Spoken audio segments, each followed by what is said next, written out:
everyone, and welcome back. We're here today with our mindset and motivation episode of the week. Can't wait to share with you today's topic, which is my 5 tips for better time management. Every single person in the world out there, I believe, is looking for a better way to manage their time. And the reason I say this is that you set goals for yourself in life, but oftentimes you find yourself falling further and further behind. The interesting thing, as we've heard, is we all have the same 24 hours a day. And if we begin to subtract out 8 hours, let's say for sleep, and maybe 8 hours for our workday, well, that's 16 hours of our day. So now we have 8 hours left. And what are we doing with those 8 hours? And of course, all of those 8 hours are not ours alone. So what I want to share with you here today, I think, are 5 principles everybody should be trying to implement to the very best of their ability in order to better manage their time. And not just for the sake of better managing your time, just for being productive for the sake of being productive. That's not really what we want, because we want to be able to enjoy our downtime. We want to be able to take a breath, just take a break from life. There's no doubt about that. But at the same time, there are certain things that we want to accomplish where if we were to look back, we would say, wow, I wish I did X, or I wish I did Y. And that's really what we want to talk about here today, is it's getting done what you want to get done in a faster methodology. And that's really what it's all about. It's just better using your time so that you can have more downtime, right? If you're more productive with your uptime, well, then you're allowed to take that downtime and not feel guilty, because you shouldn't feel guilty for wanting to spend a little time on your phone, want to spend a little time watching TV, want to spend a little time doing absolutely nothing, right? That's okay, as long as you are being productive with your time during those other moments. So I've got 5 principles for you here today. These are 5 things I absolutely try to implement in my life, because I'm always trying to better manage my time as well. Just like many of you listen to this show, maybe you're going to school and that's kind of like takes up your time of family right now, right? Your homework and your papers and exams and thesis and all of those different types of things.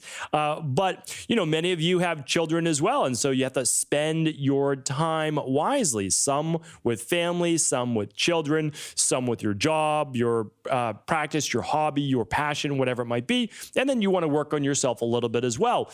And again, that's why I never want to say you need to do X, Y, or Z in life. That is not my job. That's really nobody's job except you. You need to do certain things in life. We'll talk about those that allow you some type of means to be able to have a home, right? To have some shelter, to have food, to have all of these different types of things. We call that Maslow's hierarchy of needs. And hopefully you've tuned in to my previous shows on Maslow's hierarchy of needs. There are 5 levels. And then in my previous episode, we'll try to link that up here today at 1872. That's today's show, stephencabral.com/1872. And what we'll do is we'll link up the next show, which is basically 2 more levels to Maslow's hierarchy. And again, Abraham Maslow being a brilliant, we'll call them a psychologist in the field of psychology. So what I'd like to do, though, is I'd like to share with you, when you have to get things done, you just have to get things done. And then there are also the fun projects that you want to move forward faster. All right, so tip number 1 is this. And I'll be talking about this, I believe, next Monday. So definitely stay tuned for upcoming podcasts as well. I'll be talking a lot more about something I always refer to as first principles. I'll be talking about that really a lot. I talked about it last week a little bit with the virus-based show. I'm talking it this week with our Motivation and Mindset Monday. But you really have to think in life about first principles. And the reason why I mention this is just people waste too much time. They really do. They do things to stay busy, but it doesn't lead to any progress in life. You're staying busy. I know a lot of people that are busy. Most people are busy. Most people are working. Most people are doing. They have no free time, very little free time, right? So they can't go to the gym. They can't exercise. They can't eat well. They can't make their own meals because they're so busy. But that doesn't mean they're moving forward in life. So first principles thinking, and again, I'm going to go much more in depth next week. I don't want to try to do it justice in 60 seconds, what first principles thinking and the theory of first principles really means. And it goes back again thousands of years. But when we look at first principles, we're saying this for today. What is the one lever that you could pull that if you were to do that, things would start to fall into place at a much faster rate for you? Said another way, what domino could you push that if you push that one domino, the other dominoes would begin to fall in line, right? That's really what it is. So let's just give you a couple examples. You're trying to lose weight, okay? But you've already tried to lose weight before in the past. What have you tried? Well, you've tried low-calorie diets, you've tried low-carb diets, you've tried exercising, you've tried running, you've tried a lot of different things, and they've worked to some degree, but you gained the weight back. Okay, so you said, great, let me take, first principles thinking would be, well, what do I know that I need to do in order to lose weight? So you use first principles theories there as well. And again, I'll do many, many more shows on this, but you have to create some type of caloric deficit. The problem with that is that you can only go so low because then it really starts to hurt your metabolism. So if you're at 3,000 calories a day, certainly you could take that down to 2,500 calories. That's going to be fine for the vast majority of people, 99 plus out of 100. Okay, so you have to do that, right? And then you do have to move your body because the more studies I continue to bring you, and again, not my research, but well-researched and absolutely falls in line with bioenergetics and how the body works, is that if you're only dieting and you're not doing any strength training, you're going to lose a lot of muscle. So again, yes, you get short-term results, but what happens? Well, in the future, you're going to put on more body fat because you're going to eat the same calories and you're going to start to have less and less of a metabolic rate. So that's important. Okay. So we do some type of strength training. We get our 10,000 steps. We eat well. Okay. So those things are musts, right? Those are not really challenged by anyone because those are scientific first principles. But then you might say, well, but there's more going on here. What if I was able to speed up my metabolism? Well, that's a great idea. Because if you speed up your metabolism, then what happens? Well, you're able to eat more calories and maintain the same weight. Or you're able to eat the same calories and then lose weight naturally. That's what we try to help people with. And the only way that you get to that is how do you speed your metabolism is you re-regulate the natural hormone levels in your body. That's thyroid, that's cortisol, that's estrogen, that's DHEA, that's testosterone, and then I would say insulin being a hormone as well. So when we look at that, we say, okay, well, now that might be the next step to work on that because, hey, you'll get better results just doing exactly what you do now if you begin to rebalance your hormones. So again, that's kind of looking at, that would be one thing you need to work on using first principles to actually boost your metabolism. So now you get to keep losing weight, not plateau. And you keep the weight off in the long run because you've naturally boosted your hormones. So that's again, a big way to use first principles. Another thing would be, okay, you want a career change. Okay, so if you want a career change, what do you need to do? Well, you're probably going to need some skill, right, in order to shift that career. Okay, so some skill. You'll have to learn that, right? You'll either learn that directly through a mentor, an internship, an online course or courses, going back to school if needed, doing a certification, something, right? You're gonna have to learn that. And then the other next step might be just saying like, okay, is this something you really want to do? So you acquire the skill and then you might dip your toes in the water, testing that out part-time, maybe at night. Maybe during a break during the day if you can do it online, again, depending on what your field is. So you start to say, okay, well, what do I even need to do to venture into that new career? Well, there's going to be some education-based process because although most things are taught on the job, you need a qualification in order to get you that job or set up your own shop. So the simple thing is, again, we went to weight loss. Okay, yeah, do your typical things for weight loss. Exercise, right? Use some type of nutritional support. And then in this case, let's look at hormones. And then for job career change, okay, what's the certification, online courses, internship, et cetera, that you need to do? Great. So that's number one. What's going to be the big mover now to get you there? And then step number two, or I should just say second principle out of the 5 we're going over here today, is then you're going to plan that into your schedule. Okay, but I want to step back a little bit because you might say, of course, I need to plan my schedule. Yes, you do, but you only have so much time in the day. So let's say you have that 1 hour a day. Okay, you have 1 hour a day to yourself. Maybe it's a half hour in the morning. Okay, most people can achieve that. And then it's a half hour before bed or after the kids go to bed or you're done studying your schoolwork or whatever it might be. So let's look at it this way. You've got an hour a day. If that is your hour a day, you need to then say, I can't just fill my time with busy things because, again, like you could pick up a book, you could pick up your journal, like you can pick up all these things I have all over my desk right now. You could pick up your phone right here. And all these things are great distractions. We'll be talking to that in just a moment. But what you really need to say is, this is the absolute must things that I need to do in order to hit my goal. So if you know what your first principles are, meaning the 1 or 2 or 3 actions that are going to ultimately lead you to success, that's what needs to be planned for tomorrow. So I have a calendar. It looks like Lego blocks all over the place. My IHPs know what I'm talking about. I've showed it in IHP in our different certifications there.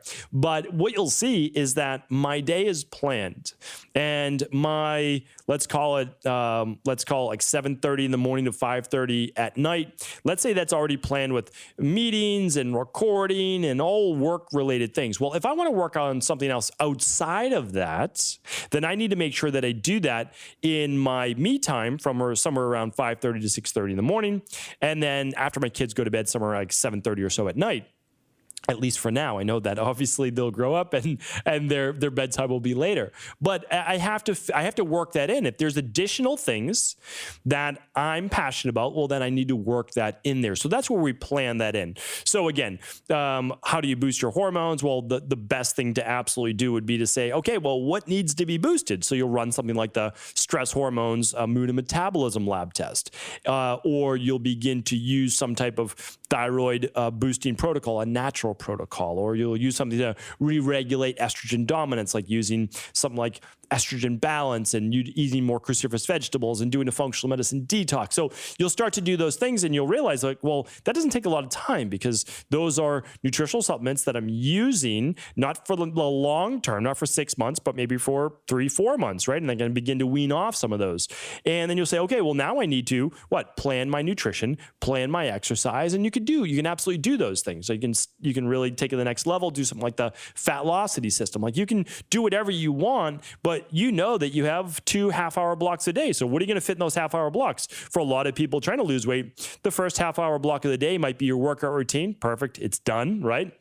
And the last half hour of the day might be meal prepping for the next day. So again, you can get a lot done, but if you know that those are the actions that need to be taken because they move the needle the most, well, those are what's planned in your half hour twice a day. All right. Number 3 is this, and I just kind of talked about it with the books here and the phone and the journaling and all the different things that you could be doing. But you need to distance distractions to the best of your ability. And that means this: distractions are going to come up. But if it's during your 1 hour a day where you are moving forward, and you might say, well, what does 1 hour a day really do? Honestly, it can do a lot. In terms of your weight loss, we just talked about it. A half-hour workout, you could alternate days. One day is strength training, the next day is cardio, then strength training, then cardio, whatever you'd like to do, honestly. And then a half hour at night to meal prep, you're good, like perfect. And those are big things. And then, of course, your nutritional supplements take, 10 seconds to take out of the little vitamin box and pop in your mouth. So you can do a lot in that. What about studying for certification? I mean, I can only give you, of course, like what I know from my life, but I tell people all the time, a half hour a day. So that's it, literally 30 minutes per day. And you'll make it through 1 module of IHP per week. And we say, go back through it again, find out what you missed, take additional notes, and then take your quizzes at the end of each module. So if you do that, that's only a half hour a day. Right? 1 half hour a day, that's it. And that's going to get you through a new module every week to 2 weeks. And so that like you can get so much done. So when you think of it like, oh, it's only an hour a day, sure, but it's 30 hours a month. And that's a lot. And when we go over 50 weeks a year, or let's do 12, right? So 12 months times 30, you're at 360 hours, something like that? I don't do math on podcasts, but I know that it's quite a bit, and that's moving you light years ahead in your life. So I think that's really important, is that during those half-hour blocks, distraction-free. So your phone shouldn't even be in the same room, because forget about airplane mode, forget about all those things. Don't even put it in the same room. You don't need it at all. Like, you just don't need it. And if you're using your phone to follow along with like an online workout, or you're putting music on, then great. Just put on the do not disturb and make sure that you're not getting messages that are popping in from work or from whatever it might be. So that's really important. Another thing we do is, like, let's say that someone's doing the first 21 days of Fatlocity, or a 21-day detox, or the first 28 days of the CBO protocol, like any of the things that we talk about on other previous podcasts. You probably want to take a 21 day, it's only 3 weeks, but you want to probably take a sabbatical from going out with friends to dinner, to the bar, to any of those things, because it's so tempting to get off course that way. But after 21 days, well, you get a flex meal every single week anyway, but you're going to be feeling so much better that you're going to want to continue going with it. And that's why sometimes you just need that 21-day sabbatical. I do it all the time, and it's a game changer. It really is, because you get to set things in motion and not have to, the rock rolled back down the hill, and I need to push it back up the hill on Monday, right? So get through 2-3 weekends, and it can be absolutely an enormous lever that you can pull in your life. So again, distance those distractions as much as possible. Number 4 is this. Once you set the plan for yourself, follow through. And I know that I shouldn't have to say this, but I have to say it for myself as well. And these motivation and mindset Mondays are for much of myself as they are for anybody else. If you set the plan for your day, you have to follow the plan for your day. Now, here's the tricky part. Typically, you're not accountable to anybody else, right? Unless you've hired an accountability coach, a mentor of some type, or you're part of a group where you keep yourselves accountable, whatever it might be, you're not accountable. So you need to hold you accountable. Like, that's the great thing about success, is that if you are successful, yes, I'm sure that you had a helping hand maybe somewhere along the line, but most people are successful because they've forced themselves to be almost robotic. I mean, it's the truth. Like, I really believe that one of the ways that you will be more successful is if you get out of your head. I mean, I have to do the same myself. Like, there's a million different things that I could do, but if I set my schedule, I have to say, okay, 6:30 to 7 a.m. before my daughters wake up, I need to be doing this because they need my full attention when they wake up, and that's their time, and that's good. Okay, from this time to this time, I need to be doing my research, because if I don't do my research, then when am I going to do it? Well, then I have to do it late at night, and I don't want to do it late at night. So it's like, you have to be robotic about your schedule and your routine. Even when you're not seeing results, that's the big thing, is like, and that's the hard part, is like, I'm doing, like, someone might be out there saying, well, I'm trying to build up my social media following. I'm trying to do this, I'm trying to do that. And they don't see results in the beginning. You might not see results for 6 months, and you just need to keep pushing forward and pushing ahead and really being robotic about it. Understanding that if you're using those first principles, that if you get those first principles accomplished, they're going to lead to your goal, right? We don't always know the timeline. We don't. But we do know that if we accomplish those things, we give ourselves the greatest chance for success. And as I've said before, success is inevitable. It's just sometimes a little bit longer period of time. That's it. Like, that's the truth. Whether it's weight loss, health, spirituality, relationships, your career, finances. It's just a matter of time if you continue to work the process. And so the last one is this. When you're down, when you don't want to do that half hour of work twice a day, when those thoughts start to creep up, right? The little voices inside your head or on your shoulders, all those different things, you have to go back to your why, right? So this is what we need to do. There are times, and it might be weeks, where we aren't seeing progress with our health, with our weight loss goal, with our relationships, with our spirituality, with our career. We might not be seeing progress. And when we do, we want to give up. It's only human, it's only natural to say, I don't want to put in this work if I'm not going to be getting the results. The problem is, the results are cumulative. And sometimes you don't lose any weight for a couple weeks, and then the next week you have a breakthrough and you lose another couple pounds. And it's just, you have to understand that the body and the mind and this universe around us, all in good time, we are able to achieve what we want. But we are also tested. There's no doubt about that. I truly believe that. We are tested. And we have to see if we're worthy. And that is a big part of it. Sometimes it's overcoming subconscious blocks. Sometimes it's simply putting in the hours, getting the education, getting the degrees, the certifications, whatever it is that you need, right? You need to work that process. In health, we always say, you didn't get sick overnight.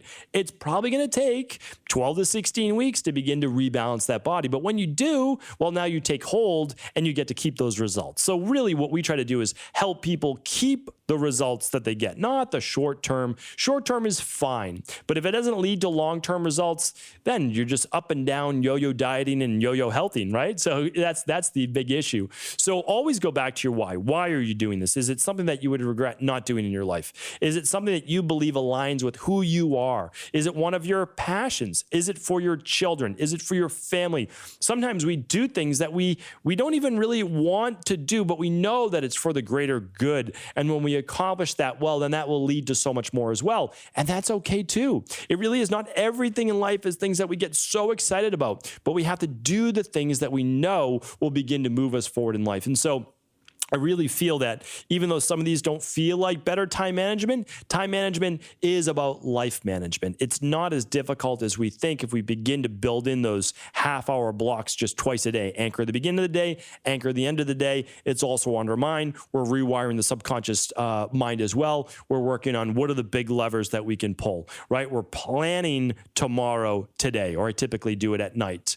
We are distancing our distractions. We're moving those away during our progress half-hour blocks, and we are then being almost robotic about what we need to do. Whether we want to or not, we sit down at the computer, we type, we research, we read, we do the online courses, whatever it is that needs to be. And when we don't want to, when we can't be robotic, we go back to our why. Maybe you have a vision board set up in your room or your office. Maybe you've got a family photo. You're doing it for your kids and your family. Maybe it's a Post-it note with one of your favorite quotes. Whatever it is that goes back to your why, just write that why down. Hey, here's my why. And if you're a visual person like I am, then you have the visual there saying, hey, this is why I'm doing it. This is why I'm doing it. It could be for the greater service of humanity, your community, a legacy that you want to leave behind. Whatever it is, you need to always know your why. So we've got podcasts on that as well. Hopefully this was helpful. Of course, if it was, always please do feel free to share this show with anyone you believe it could serve. Take care, everyone. Have an amazing day.